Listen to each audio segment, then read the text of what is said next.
Welcome to episode 110 of the Toadstool Boardroom for the week of October 17th, 2024. My name's Logan Plant, and I'm joined this week, as always, by Justin Corais. Hey, Justin. What's up, Logan? Boardroom on. Boardroom on, and Chris Shriver. Hey, Chris. We're not doing that. Yes, we Stop are. making a thing. Okay, I'm confused about the evolution of this Already because Boardroom On was a part of the video or the voice message that somebody sent in for episode 100, and they said, I don't really know if we have a catchphrase, Boardroom On, and that's how it ended. And at the time, I thought you guys both liked it more than I did, but it seems like there's been a role reversal here where now Chris is the one who doesn't like it. I'm pretty sure I've been dunking on it since day one. Okay, well, yeah, it's funny though. It's so good. I mean, it's fun. It's funny, but now it's a bit. Like anytime, like I'm playing now. I'm Regina George every time it comes up. You know, and I've just stopped trying to make fetch happen. It's not going to happen. Make Boardroom On happen though. I'm all on board. Yeah. Anyway, we got a fetch show for you today.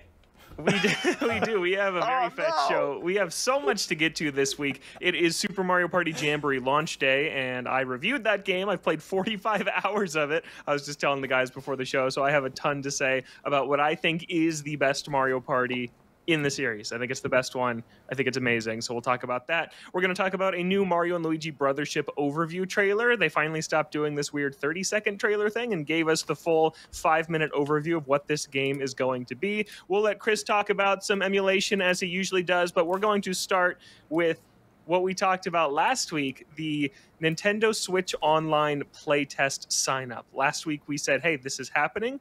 Log on to sign up for this test. They're taking the first 10,000 people that they get, and they are shutting it down when they hit that number. Nintendo foolishly thought they were going to have this thing open for 5 or 6 days. It was closed in about 5 or 6 seconds. Seriously, that's not even hyperbole. 5 seconds, and this thing was over.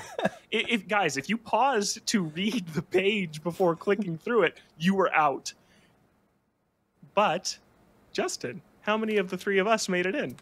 Well, not one, not two, but 3 members of the board managed to get their way into these slots. So we are a well-represented, and it's worth mentioning, pretty good number of people in our community also made it in. So, you know, for a limited number of slots, this board has a pretty solid share of it. I'm the only person at IGN that got in. Everyone was in Slack talking about this, saying, I couldn't get in. I missed it. And yeah, wow, we didn't get anyone in to see what this thing is. Oh, I'm in. So Boardroom on. Congrats to everybody out there who made it in. But here's the weird part. This is what I really want to focus on here. Nintendo's asking people to not talk about this thing. And they are telling the people who got in to return to the website at the start of next week. And before you can download the exclusive software to your system, and before you can actually get into this thing, you're going to have to sign an NDA. So they're asking 10,000 people to sign an NDA. And as somebody who's in the industry that frequently signs NDAs for Nintendo, I'm someone who's trained to follow them. I'm a journalist, right? This is something that I know how to do. Chris, is there any way that this thing doesn't get out within 2 minutes on Twitter right after we learn what it is? I didn't have the thought until I heard you explain all of that, but like, what if this was them like, how do we mass sue people using this program? Feels like that, right? 10,000 people at a time. 10,000 attorneys at the ready. Yeah, they're ready to go. Yeah, hire a good lawyer because, yeah, they're going to take you to court. But it's crazy. I mean, they're definitely going to be on the lookout for things like copyright strikes on YouTube. You know, anybody who's like capturing footage of this and posting it online. You know, we don't know the ins and outs of what, you know, they're going to ask of everybody, but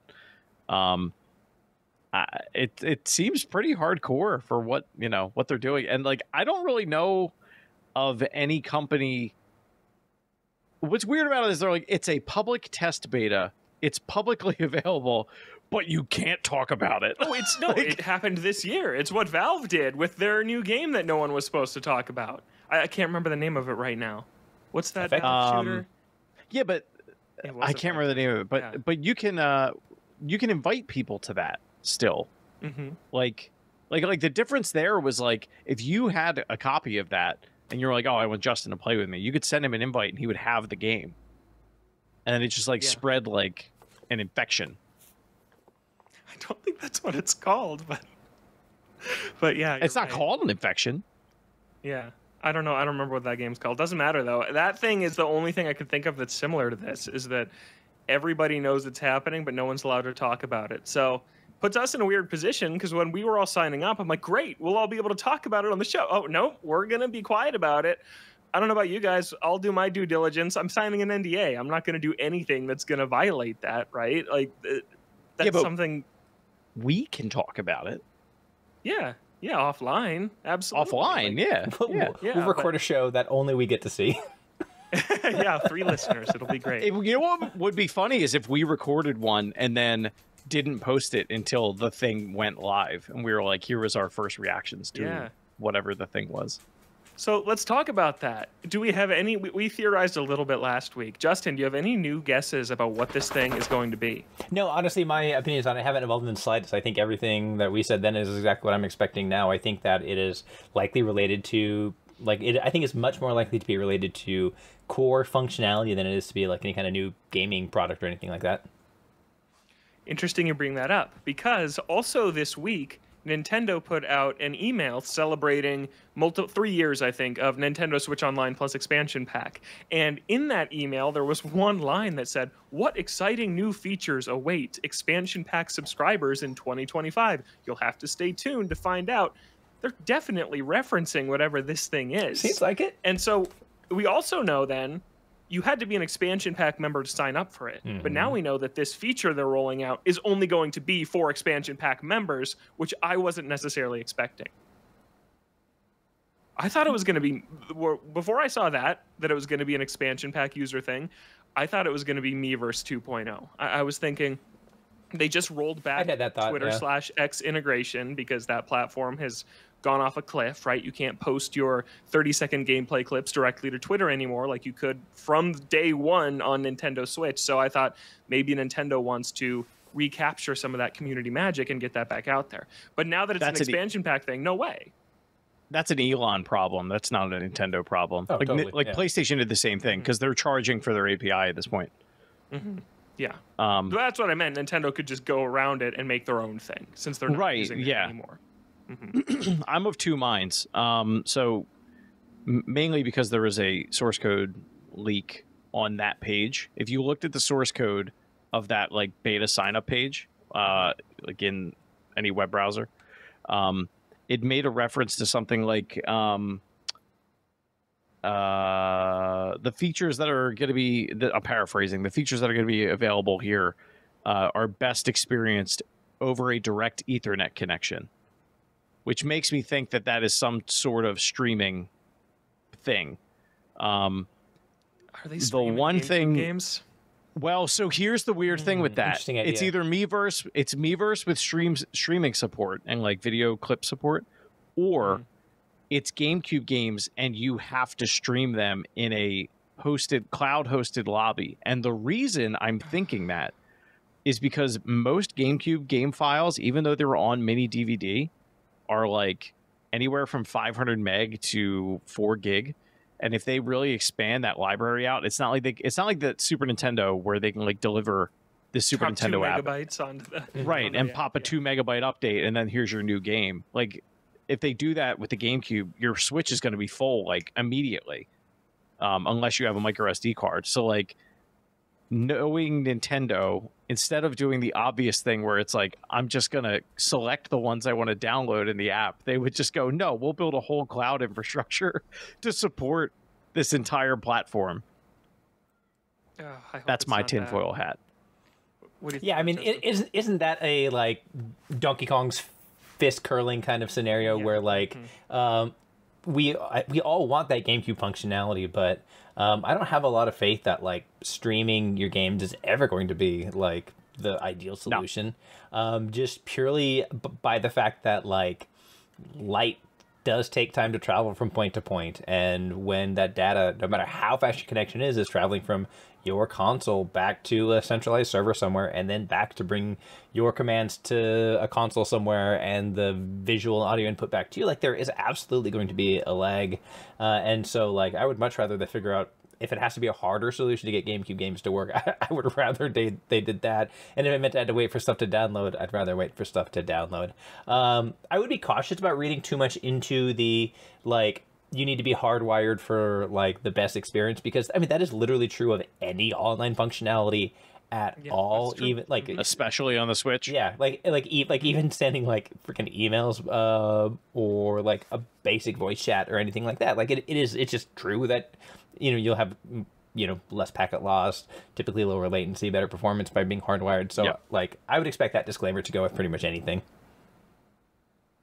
And then to go along with all this GameCube stuff, there was a little story that surfaced this week saying that Nintendo's ordering GameCube controller parts and that they may be manufacturing GameCube controllers again, which they've only done when the GameCube was a thing, and then for the 2 Smash Brothers games that have come out since then for Smash Wii U and Smash Ultimate. So if they're manufacturing an NSO GameCube controller or just more wired ones and you have to have the old adapter, and that's how they choose to do it for GameCube, but that could be what this thing is going to be. So you're saying new Smash confirmed? New Smash confirmed. Yep, Sakurai wrapped his YouTube channel, and he's going to pump it. That's why I did it. Came out in like 6 weeks. It's going to be 10,000 us and Sakurai all playing for a week. Yeah. One versus 10,000. That's right. Yeah, it's going to be really impressive. Chris, did you have something else to say about your tinfoil hat? My other tinfoil hat would be they're adding some sort of like, I'll say Nintendo Game Pass, where it's like, okay, you get new Super Mario Brothers U, Mario Kart 8 Deluxe, because now everyone owns it. Like, who cares if they're giving it away for free? Like, what's the attachment rate on that game?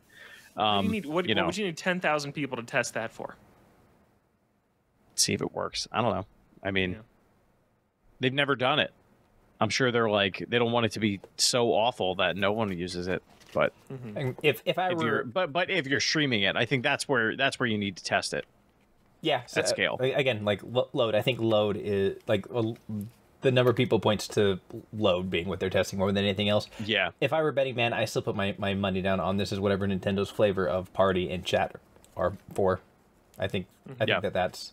And if that is the case, I expect it to not just be regular party and chat. It's going to have some kind of Nintendo spin to it. Yeah, it'll be weird. Whatever it is, it will definitely be weird. We're excited to find out. We'll know in just a few days. Will you all know if you didn't make it in? Probably. We'll probably know moments after we do. You have 10,000 people who can anonymously share the information that they receive from that. I kind of feel like information might leak out. I think so. I think it's all but a guarantee. And then it just makes me look at Nintendo and think, why are you doing it this way? You can't actually think that everybody's not going to say anything. You can't really believe that. So it surprises me. It continues to shock me sometimes how they continue to operate. This year has all been about them squashing leaks. They did it with all the Twitter leakers in the first half of the year. Now I'm hoping they're trying to get out in front of Switch 2 leaks. And then this thing too. It's just completely bizarre. The leakiest option possible. I know. Your 10,000 biggest fans that were there to click it within the first 3 seconds it was up, and you think they're all going to stay quiet. Yeah, we'll see about that. Let's move on, though, to our main topic of the show, which is Super Mario Party Jamboree. The game is out now by the time you're listening to this episode. It drops on Thursday, October 17th. And I've played 45 hours of it, and I absolutely love it. I think it's the best Mario Party in the series. I think that one thing that I totally love is this is Nintendo Cube, formerly ND Cube. It's hands down the best game I think they've ever made. And it's cool to kind of trace back their history from when they were handed the Mario Party series back with Mario Party 9 after Hudson went down. And they made 9 in the car. They made 10 in the car, and it was also not good. They made the 3 handheld entries that were not good. They made Super, which was a step in the right direction, but I think once the newness of that wore off, once again, Mario Party fans were very unhappy with it. They made Superstars, which was the best, but it wasn't their content. It wasn't their boards and minigames. It was the old Hudson's boards and minigames. Still a great game, though. And now finally they've made their own game. It's a total companion piece to Superstars. Just absolutely. Like, if you just put those 2 games together, you now have 12 boards and almost 200 minigames that if you want to play Mario Party, you can pick between either, and you just can't go wrong. And I just love that Mario Party's totally back. I never thought the series would be this good again, and it's just another success story on Nintendo Switch of, hey, this is a series that struggled through the Wii U and 3DS generation and has completely found itself again, and that's just a really exciting thing to be able to say.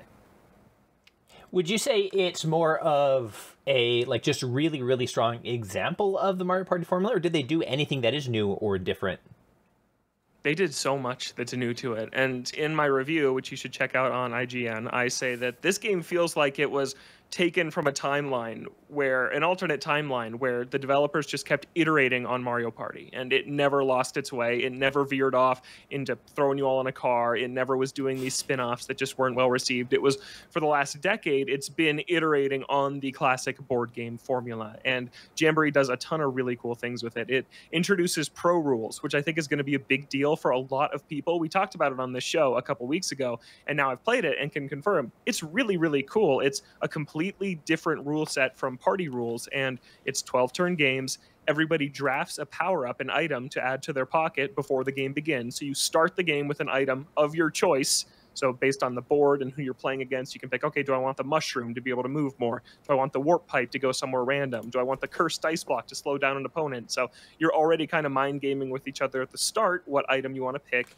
And then they tell you what the bonus star is before the game starts. They say, hey, for this game, whoever moves the most spaces gets a bonus star. Whoever moves the fewest spaces gets a bonus star, right? They warn you of that one category, so you're completely trying to plan your game around still getting the most stars, but in the back of your head, you're kind of making every decision thinking, oh, but I don't want to roll my triple dice that I got because I don't want to move that much because I think right now I'm the slowpoke and I want to stay that way.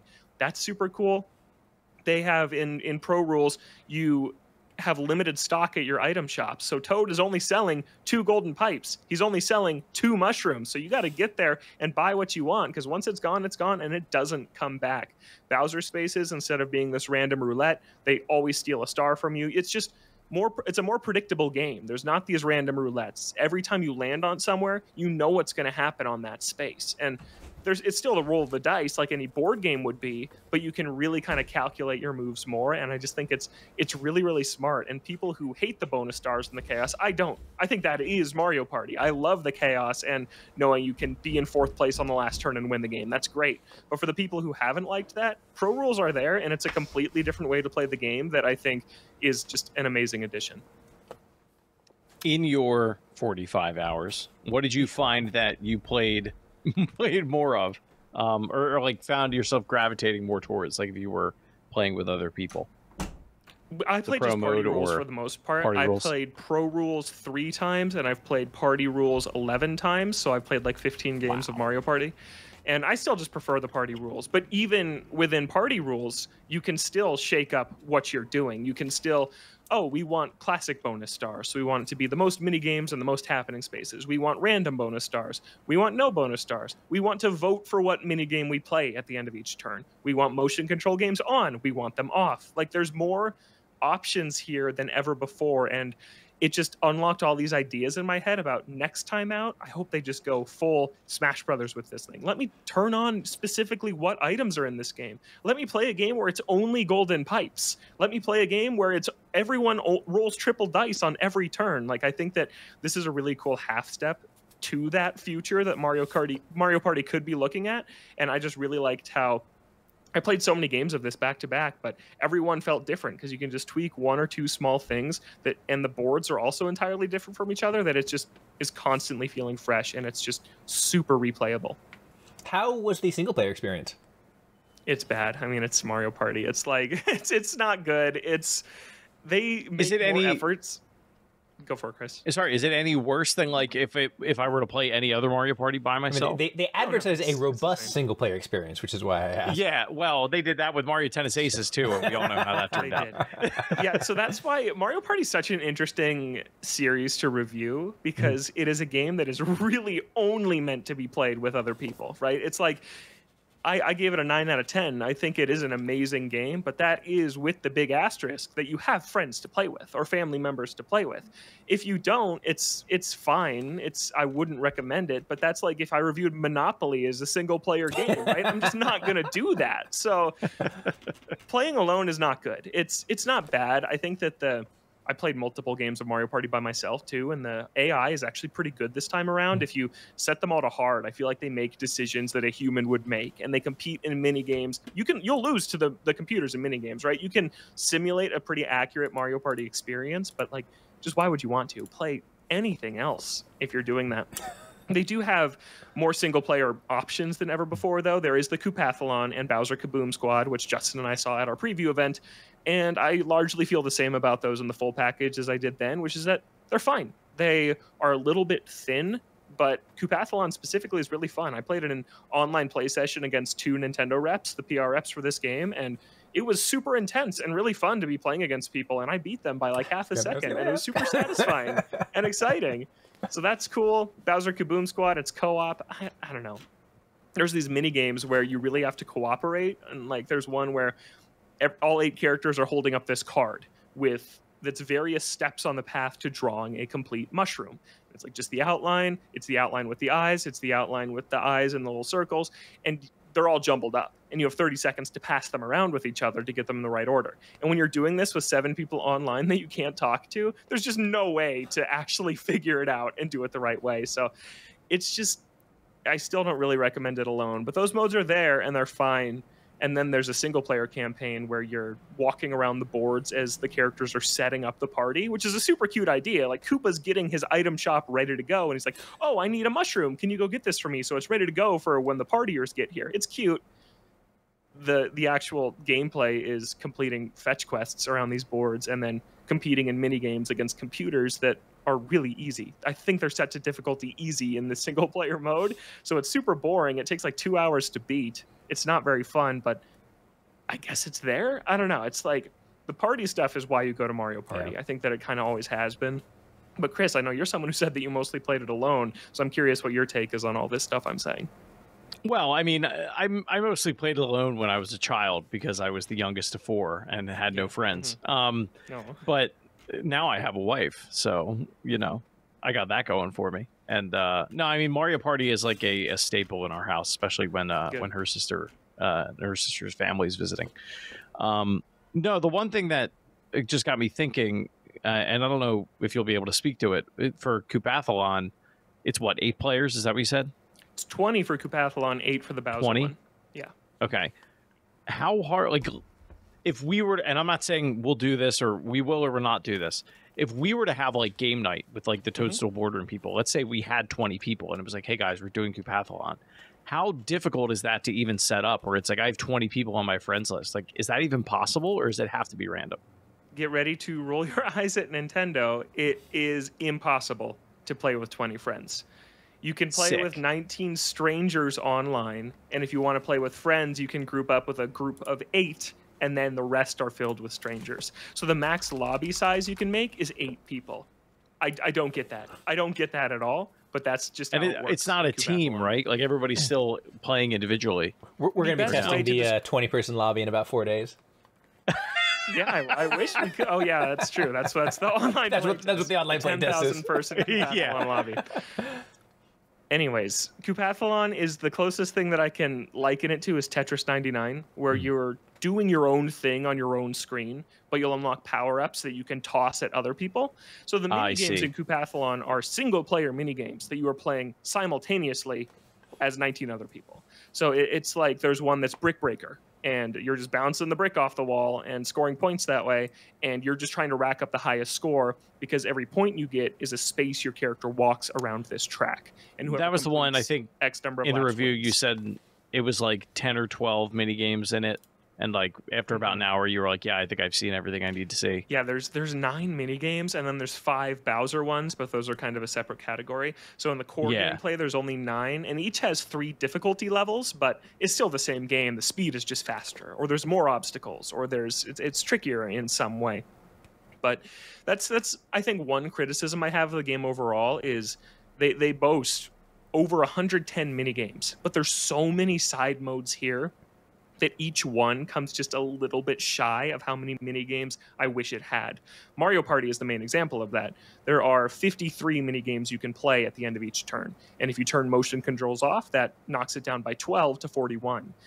Superstars had like 80, so it's a lot lower. And I know, Chris, I was making the same face you are about that number, but then I compared it to every other game in the series. It's pretty similar. Superstars just really spoiled us, but the minigame selection, luckily, is fantastic. So even I've crossed the threshold of I'm a new player getting to know these to the point where it's, okay, what do I think I can win at? What do I do in this mini game? And I'm still enjoying them. I'm not tired of pretty much any of them, so it's not a big knock against the game, but I was so psyched when they said 110 mini games, but it's 50 here, 15 in Koopathlon, 8 in the Bowser mode, 7 rhythm games, and then when you add that all up, that makes 112. So I found that a little bit misleading, just that, no, there's not 110 mini games that you can compete in for coins to go buy stars with. And I was hoping for a little bit more. Did any of the mini games like stand out as particularly excellent?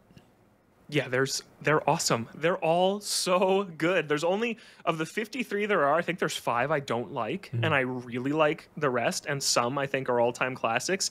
I actually think they showed off some of the best ones at the preview that you and I did. I think that the cutting the steaks exactly in half is still one of the most fun. It's a 2v2. How do the steaks look so good?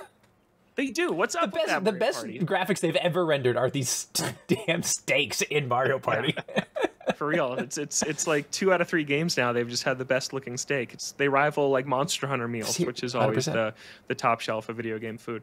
But it's a 2v2 mini game where you're working with a partner. You're each holding one side of a knife, and you have to divide these misshapen steaks exactly in half. And you do it 3 times, and whoever got closest on all 3 wins. That's a great mini game.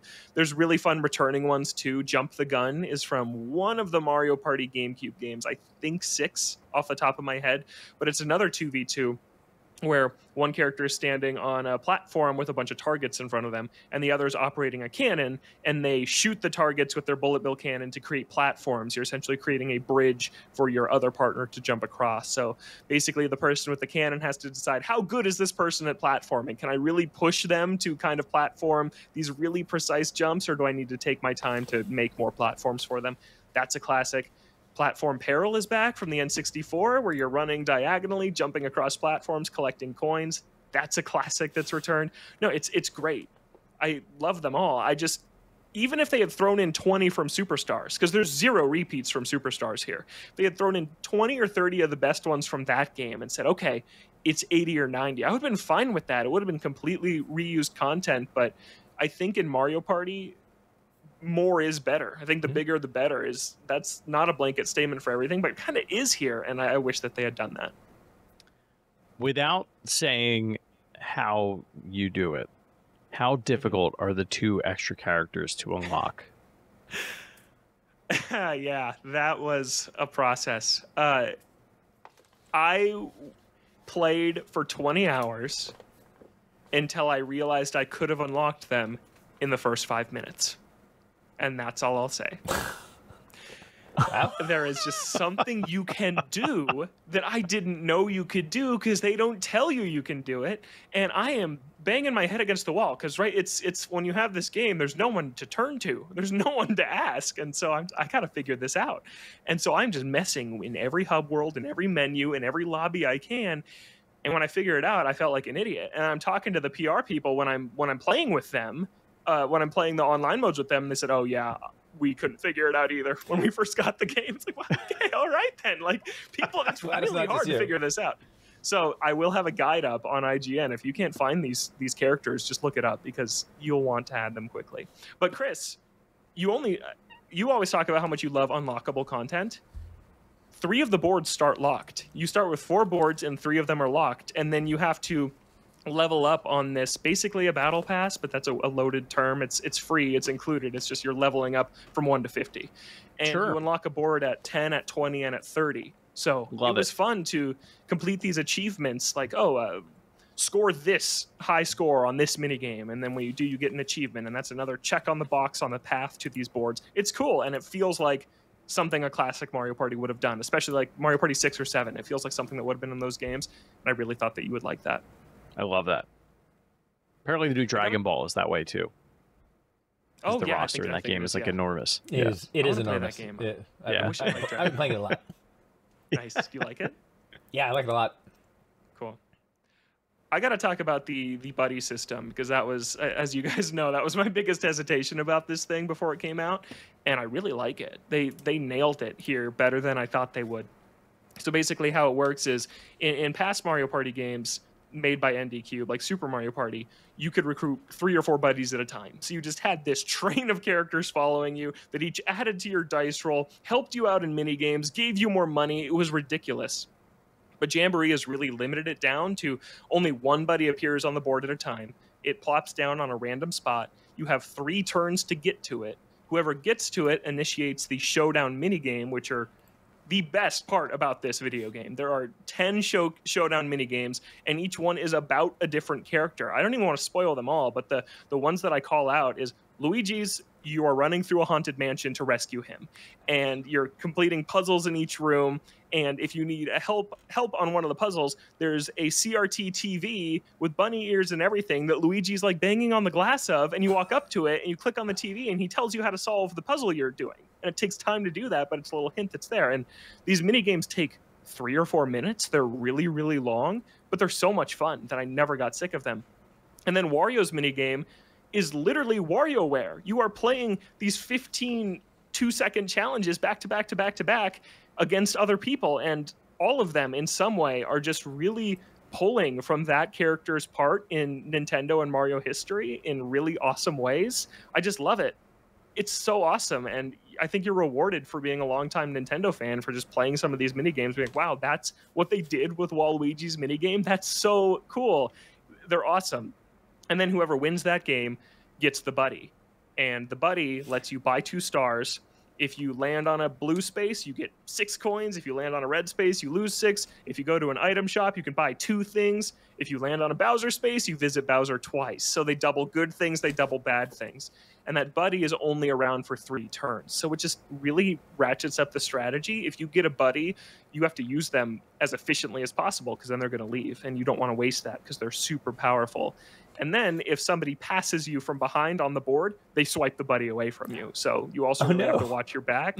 And sometimes that's annoying because you'll win a showdown minigame by a hair, and then that person will just pass you on their next turn before you even got to take a turn with the buddy, and they're gone forever. So that happens sometimes, but most of the time you can be more calculated and plan, oh, okay, I'm going to curse myself with my cursed dice block. So I roll low enough to make sure I don't pass somebody that's then going to pass me back and steal the buddy away. So it's just another thing that really adds so many layers of strategy that I just adore.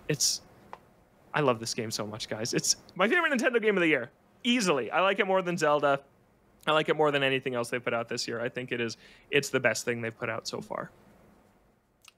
Impressive. Wow. Yeah. A bold claim. Yeah, I mean the only asterisk there is Thousand Year Door. I adore that game, but that's a remake, so I'm not really. That was what I was going to ask you about. Yeah, it's the best new thing they put out this year. What do you make? So I'm going to put you on the spot for a second. Mm-hmm. You, Mr. Logan, gave this game a 9 out of 10 on IGN.com. Yeah, I did. What do you make of the other reviewers' opinions of this game? Because they seem mixed out there. So right now, I actually thought, I was wondering where I was going to be. That is a little peek behind the curtain. I'm kind of anxious the night before an embargo goes up. Nintendo embargoes pretty much always lift at like 6 a.m. And so it's like, okay, when I wake up, it's going to drop. And the IGN review, it is the most visible one and often faces lots of criticism. I'm representing that. I want to do a great job. What's that going to look like? And not saying I'm trying to pick a number that fits in with everyone else's, because no, my review is my review, right? But just, of course, is my number going to fit in with everyone else's? And this is the highest reviewed Mario Party of all time. I think it's sitting at an 82 right now on OpenCritic. I'm at a 90, so I'm a little above the average, but IGN doesn't have 0.5, so you just pick 8 or 9, basically. Yeah. And I was between the two for a while. I settled on a 9 just because I do think it's the best this series has ever been. But no, if I think about like the GameSpot review that Dan Reichert wrote, and he talks about playing this alone isn't good, and Mario Party's deeply flawed, but it's a great time with friends. It's like, yeah, I can totally see that. And most of my 45 hours I spent in the review process was playing in local multiplayer with other people, because that's just how I wanted to review this game, right? I reviewed this how I think you're all going to play it. I don't think you're going to sit down and play Mario Party alone for 10 hours. I think you're going to play it on weeknights or weekends when friends come over. You play with your family, right? That's how I reviewed it, and that's how I approached it. And there's the Eurogamer review, which I think gave it a 2 out of 5, so 4 out of 10. And I think that review just comes from someone who has never liked Mario Party, and that's valid. If I give it a 9, but if you don't like Mario Party, no, this isn't the one to jump in and play. This is pure Mario Party. What I love about it is how pure Mario Party it is, right? And some people just don't like Mario Party. It's, like I said, it's such a weird series because it's a virtual board game. It's closer to Monopoly than to Mario Kart, and I think that's what is hard to wrap your head around. Is that it's not like a Smash Brothers. It's just a completely different thing that I think needs to be looked at through its own lens. So I totally get why reviews for this series are mixed and always have been. But for me, who's played this series literally my entire life, I've played all 18 entries. Chris and I have joked, why have we played all of these games? I'm telling you, I've never had more fun with a Mario Party than I have with this one. And there's so much more I could go into about how I think the board game is brilliant and more strategic than it's ever been. And even in party rules, I think you have more say in what happens than you used to. I played Mario Party 2 for the Boardroom game night that we're in the middle of. We're going to do the tournament finale tonight after we record this episode. But when I was playing Mario Party 2, I was shocked at how you just roll, and that's pretty much all you do on your turn. You can carry one item, and then you just wait for the minigame. And it's fast-paced. It takes about an hour 15 to do a 20-turn game. Jamboree takes about 2 hours to do a 15-turn game. They're long. They are very long, so you got to be ready for that.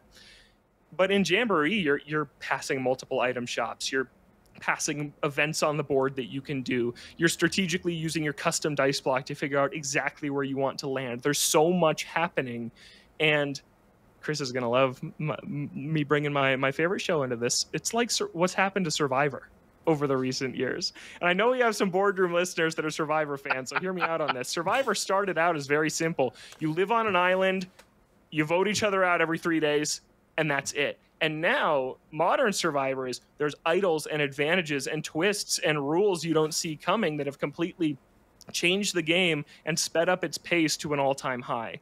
And that's what Jamboree is. You can carry 3 items. There's really, really powerful ones that can do crazy stuff. And you have more agency in what happens to you than you ever had before. So it's everything I wanted. Sorry, I just talked about Mario Party for like a half hour, but I adore it. I love it so much. I'm glad that you had as good of a time with it as you did. Justin, are you picking this up? Yeah, if not on the reason that I know that we'll probably get together and play it sometimes. So that'll be enough for me to want to buy it. Nice. Yeah, and I really think that it is my favorite ever. I think it's right next to Superstars. I think Superstars takes it in the minigame category, but this one takes it in the board category. I didn't even really touch on the boards. I think they're the best in the series. I think that all 7 play really differently from each other. Like the racetrack is about how many laps can you complete. And pretty much whoever completes the most laps, not always, but usually, is going to win the game.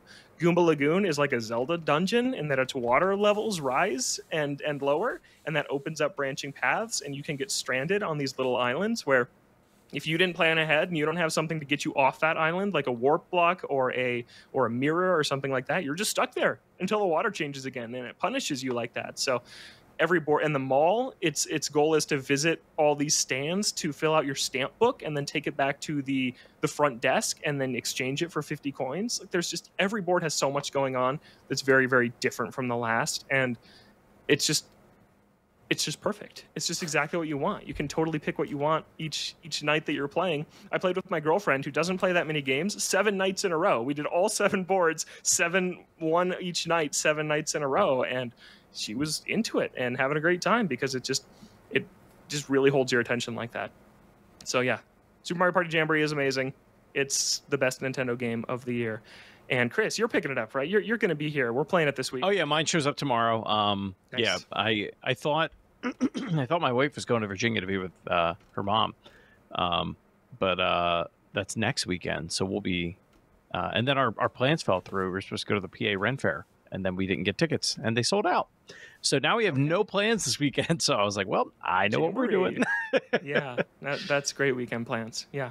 Excited to hear what all of you think of it, you guys and our listeners. Let us know what you think of Mario Party Jamboree after week 1. Email us toadstoolboardroom@gmail.com. Let's move on now. Mario Party is out, so we turn ahead to Nintendo's next game, which is Mario and Luigi Brothership. That's coming out on November 7th. That is 3 weeks away now, and it got its overview trailer, a 5-minute trailer that's up now on Nintendo's YouTube and Twitter. It shows off Bros moves. That's the classic Mario and Luigi combat mechanic where they're working together to do these really flashy moves with timing on the button presses. There's Luigi logic, which is great. That little weird dude just comes up with crazy ideas, I guess, of how he and Mario are going to get past things, so that's super cute.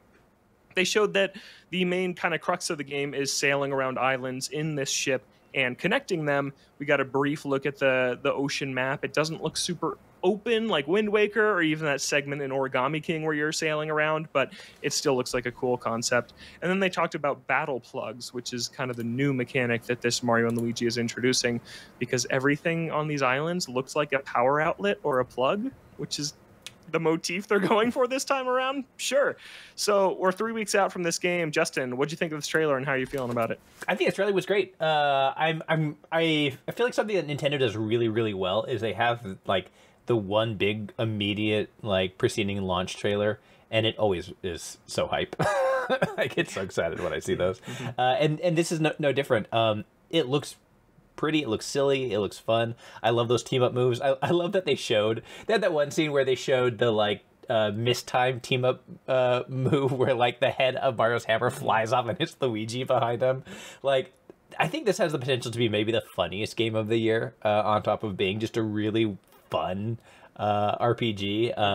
I can't wait. And like, yeah, they that power motif you see throughout. You see like enemies with little like C-clamp hands for like connecting other like power terminals and stuff. So they're gonna do what Nintendo does, and they're gonna like do all sorts of fun, weird things with that theme and get really creative with it. This is one that like every time I see it, I just get a little bit more hyped for it. Yeah, I think that the humor is something that the Mario RPGs in general usually nail. There have been examples where the games get too chatty, and the last two Mario and Luigi's, I think, are the prime example of that. So that's still my biggest hesitation on this is it going to be too chatty, or is the dialogue gonna hit kind of a nice balance like I feel like it does in Thousand Year Door, which was also this year. Chris, what do you think? I think it's one of the best looking Switch games I think that we've seen, like just stylistically. Like the more of it that I see, like, it's almost as if you asked like maybe 1940s Disney to like create a colorful Mario game. Like it's like a modern day like Cuphead aesthetic almost. With like very, very clean, but like the animation style is that way. Yeah, like on the comedy bit, I really appreciate that, because it is going to end up being, and I hadn't considered this until I'm rewatching this trailer now. Because it's going to be on a big screen, like you're really able to take advantage of how expressive these characters are. Not that they weren't before, but I think so much of it relied on the dialogue because you were playing it on a DS or a GBA. And now a lot of it can really be just like really in your face.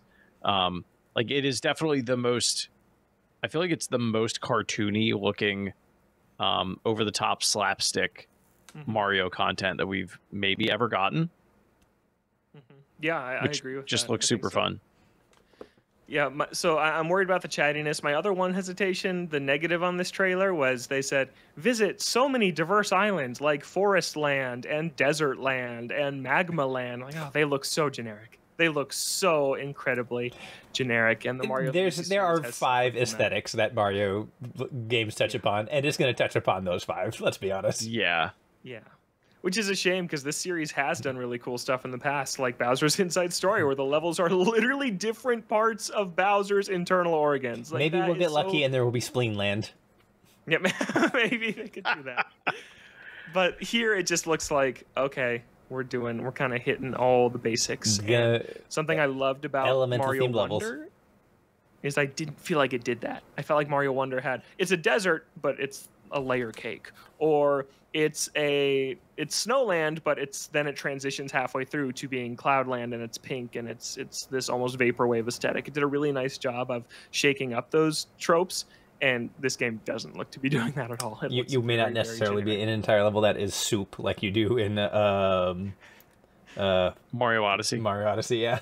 Yeah, exactly. Yeah, but it's looking good.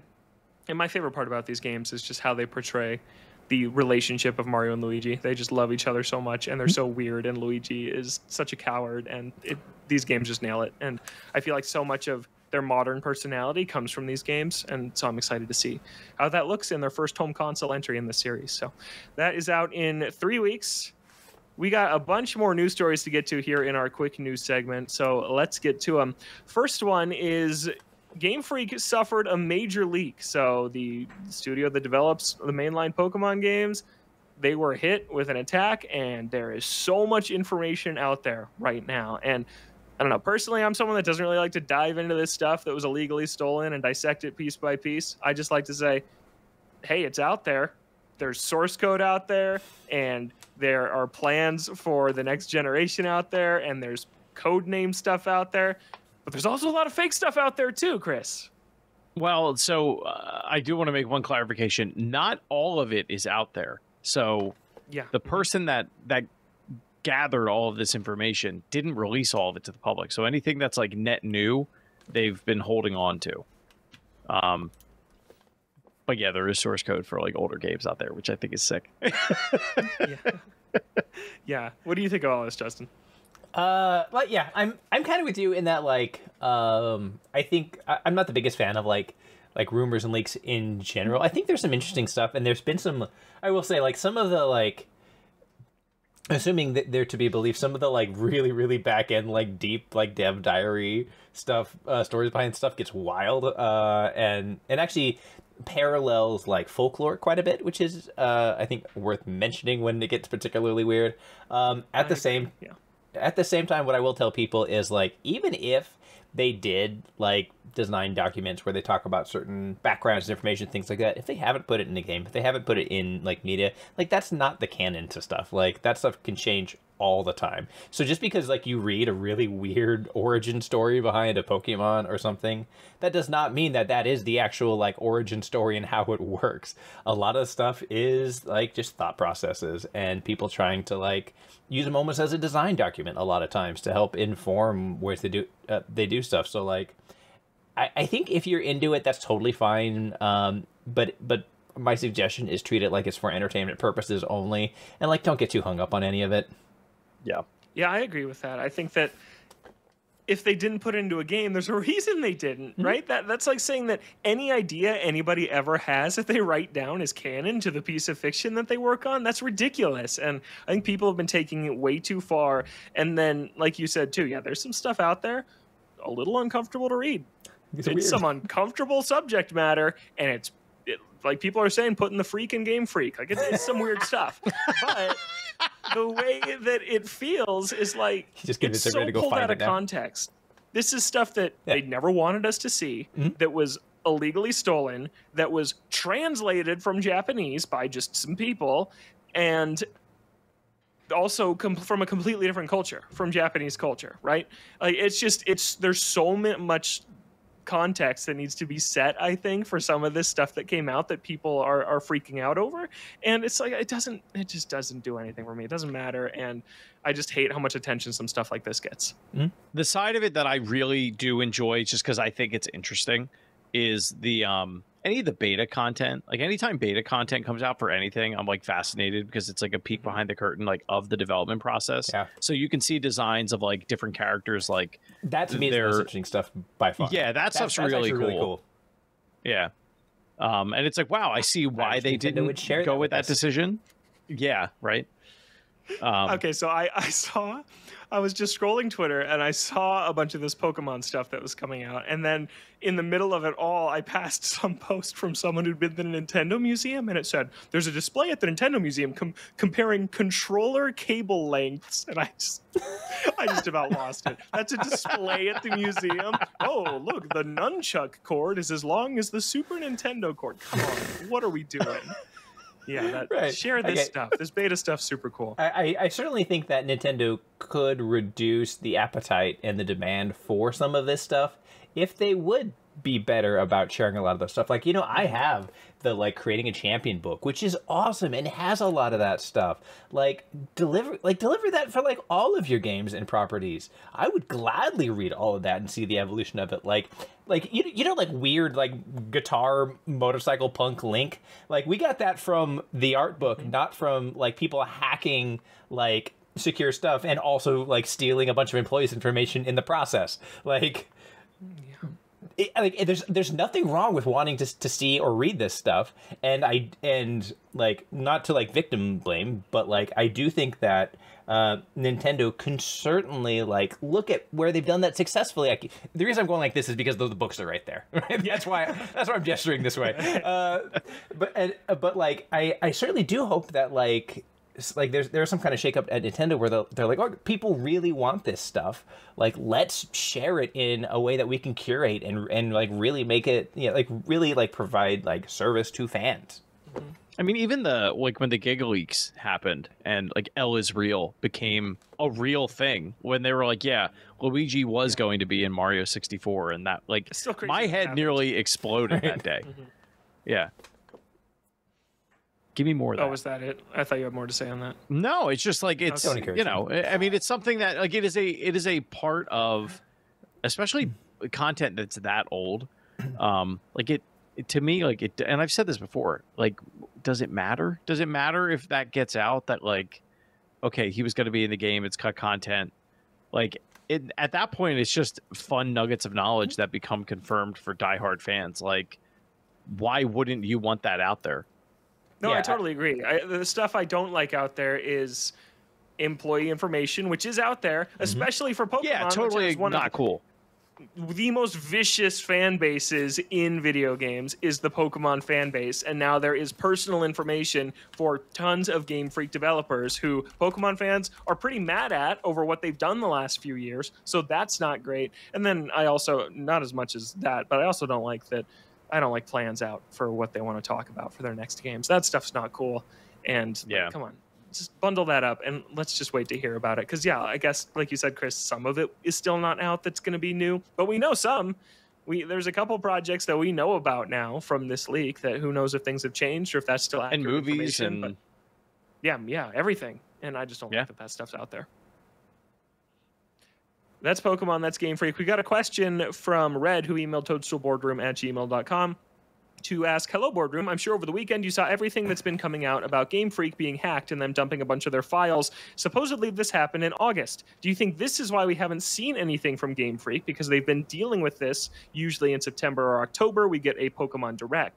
Also, do you think with all of it getting leaked, do you think they're going to announce some stuff or just act like nothing happened and still reveal it on their own time?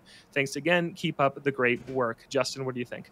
I think Nintendo's response to something like that has been pretty consistent over the years, where if information does get out, they will not reward that by releasing additional information. They're more likely to get quiet, clam up, hold stuff for a while, and wait until they feel like they're in a position to talk about stuff. And so, I don't think that they're going to be like, oh, all right, cat's out of the bag, here's a bunch of stuff. I think they're probably going to lock down and make sure that nothing gets out until they're ready to announce exactly what they want, when they want.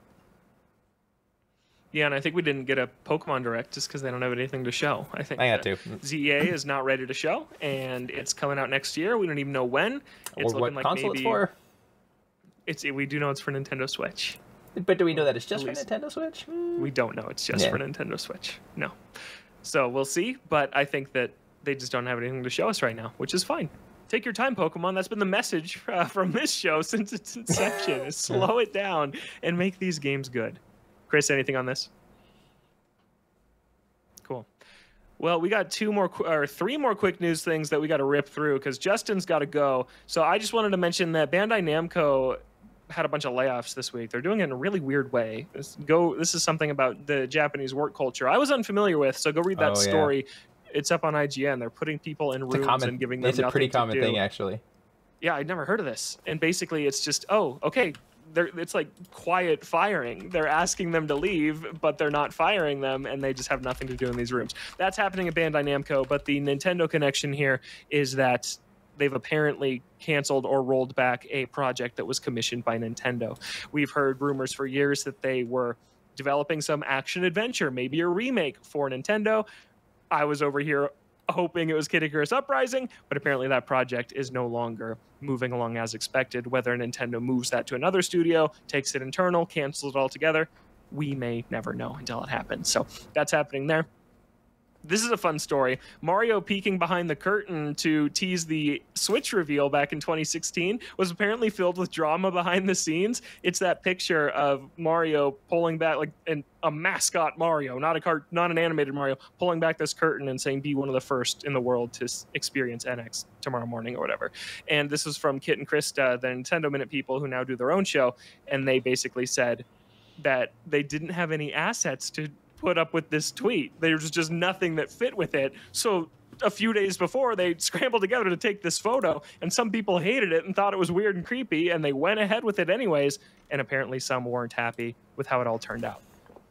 That's a wild story. I like that one a lot too, so go check that out. And last thing here, Chris, Analog 3D. Happy October 16th, everybody. Every October 16th, Analog comes out, and they give us an update on their new products or their existing product lineup.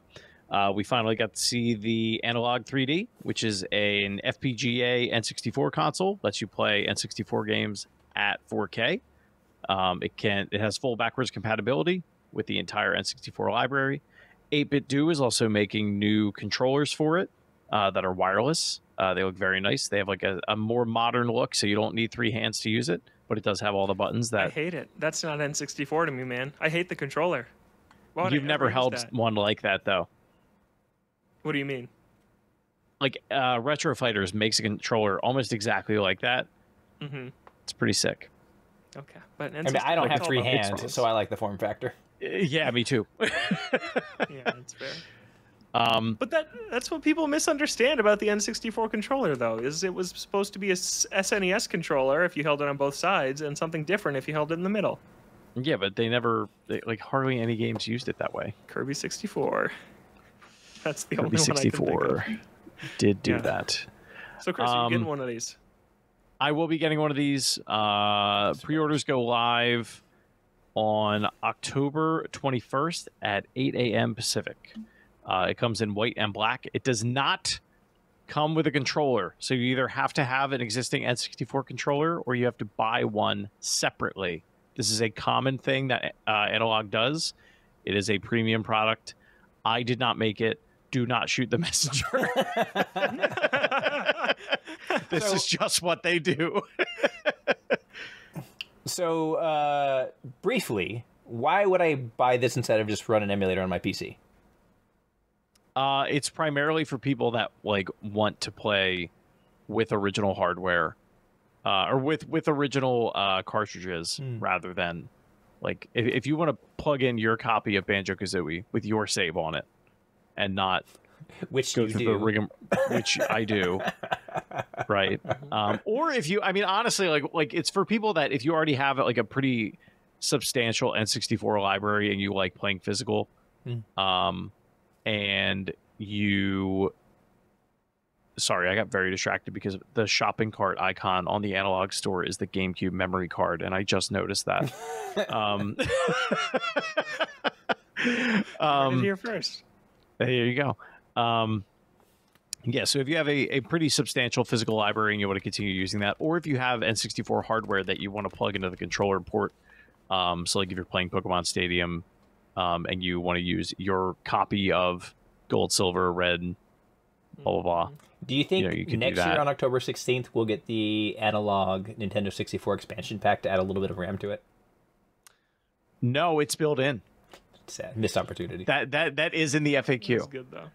Yeah, that was good, though. No, we'll get a million different colors for the next 10 years. Is what it'll be starting next. Yeah, you'll get the translucent Let's one. go. Yes! Yeah. I do want to point out, because people on Reddit are pretty pissed, myself included, this does not have DAC support. So if you're somebody that was planning on using this on a CRT, or high-end audio, you can't do that. It's just straight HDMI to the unit. You could always buy an HDMI DM better if you're a nerd. Yeah.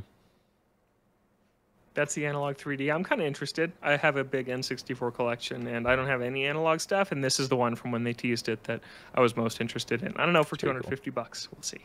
Maybe I'll wait for a translucent one, because I know they'll do them eventually. But that is another episode of the Toadstool Boardroom in the books for a weekly Nintendo show here, usually on Thursdays, on Friday this week on Apple Podcasts, Spotify, any other audio service you like to use, with a video version over on YouTube. You can find the show on Twitter at ToadstoolBR. Send us an email, toadstoolboardroom@gmail.com. Justin, where can people find you? Ooh, I've had a busy stretch. You can see my interview with Grammy Award-winning artist Lupe Fiasco on Rolling Stone now. You can see my review of MechWarrior 5 Clans over on Digital Trends, which, by the way, is the very first game in the series I played was MechWarrior 3035, I think, for the Super Nintendo, which is a really cool, like, all mode 7, like, mech combat game, which is pretty neat. And like is a pretty cool throwback. And then speaking of Dragon Ball, I made a couple of guide videos for folks getting started over on IGN.com. So that's a big complex fighter. There's like, not to plug the giant company's like wiki operation, but like there's a big team of people who are working their butts off, who are really knowledgeable about that game, and also me, who have contributed a lot of really great guides to it. So be sure to check those out. I think you should plug the big company's guide operation, but that's just I'll bet you do. Yeah, I do. Chris, where can people find you? You can find me at Shrouds93. I got nothing going on. I'm a dad. Maybe I'll make a best MechWarrior game playlist. Oh, that's a good one. That's a great idea. Yeah. You can find me on Twitter at Logan J. Plant. Please go check out my Super Mario Party Jamboree review for even more than what we talked about here. Yeah, I love it. I'm proud of how that one turned out. And I made a playlist ranking all 18 Mario Party games. And then Chris made a playlist ranking all the Mario Party games also. We're going back and forth there. So that's a lot of fun. But yeah, you can find that stuff at Logan J. Plant. Thanks so much for listening. For now, that's all the time I got. I got to get back to Animal Crossing New Leaf on my Nintendo 3DS. Have a great week. We'll catch you next time right back here in the Toadstool Boardroom. Justice for Mario Party 4. Boardroom on.